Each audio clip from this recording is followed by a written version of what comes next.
Hey guys. All right, well, it's another installment on this 1962 Cree, or maybe it's 63, 1963 Cree travel trailer that we are in the process of completely rebuilding, and we are changing it from a travel trailer, from a tow behind, to a motorhome. It's going to go onto the chassis of my 1967 International Lodestar, Detroit diesel powered, 671 Detroit with a 10-speed Eaton Fuller Road Ranger. So in this episode, it is time to skin this thing. We got to get skin on the lower half. We got to get everything, all the trim back on and get it sanded, because the next time you see this, for me, it's going to be next weekend. It's getting painted. Finally, I got to get it out of this dang barn. It's been in here for like 2 months. I did not expect it to be this long. Life happens. Other things happen. And it just, it's time to get it out of here.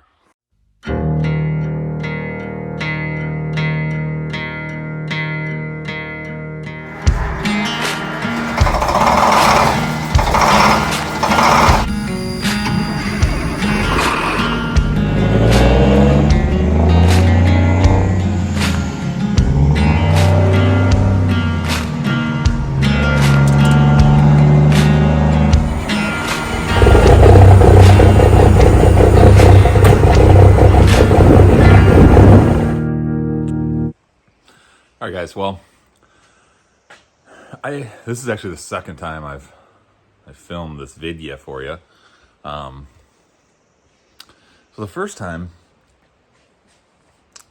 it was like 28 minutes long, and I filmed it it was like 15 different filmings, and I went back and I edited it for a couple hours, and then I watched it, and it was possibly the most boring thing I've ever viewed in my life.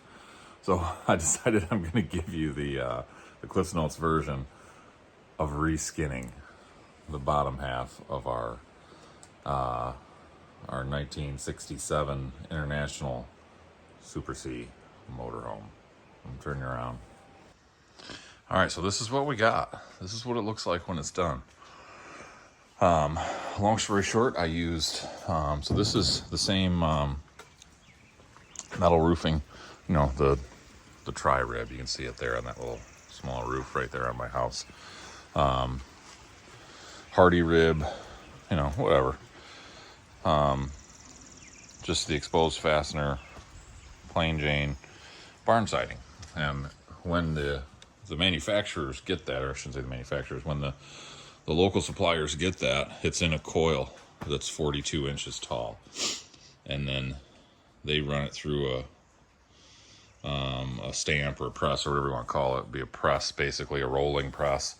And they form that shape, put the ribs into it, and it shrinks down to like 37 inches or 36 inches or whatever it is, because you lose some of your width in the ribs. But this is what it starts as. Pre-painted, it's white on the inside. I ordered black, but it's relatively inexpensive. And I know it's not ideal because it's steel, and it's a little harder to work with, and it's a little heavier. There's a lot of reasons why it's not ideal. But again, bear in mind what this is. This is a restoration one-off project that is not going to get camped in. It's not going to be on the road. It's going to spend its life in a barn.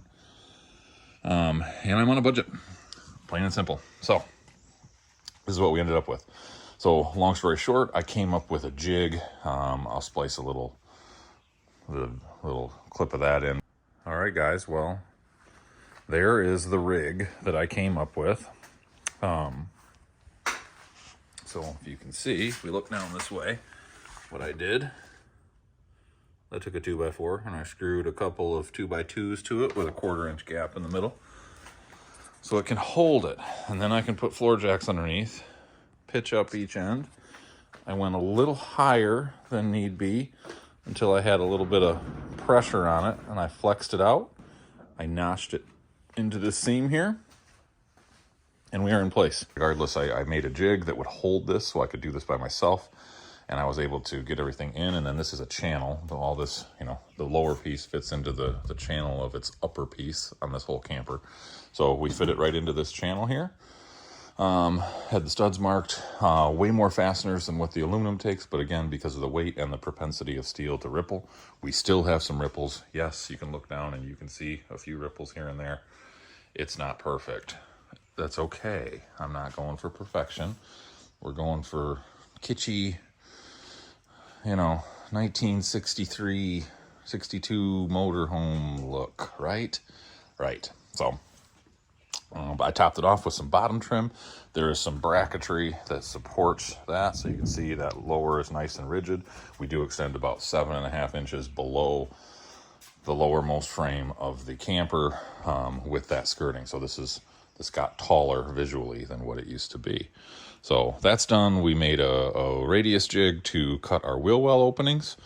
The wheel wells themselves are boxed on the inside for ease of construction, but obviously visually on the outside, I wanted them round. It fits the look.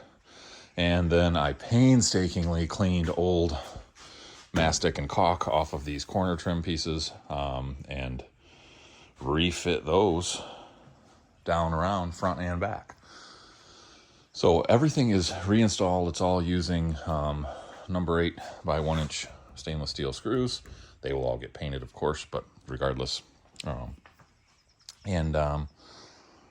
Yeah, so that's where it stands. So this is going to be the very short video showing you what the finished product is, because I'm not gonna bore you with the horribly boring parts.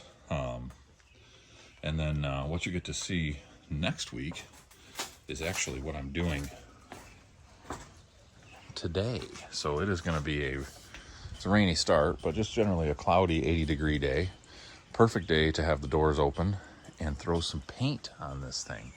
So in another week from when you're watching this, you'll get to see that portion. But anyway, that's it. That's how you skin a trailer on a budget. Thanks y'all for watching. Apologize for the short video. Apologize for no action, but it wasn't really action. It was like watching grass grow, watching cars rust. That's that sort of action. So I spared you from it. Y'all take care.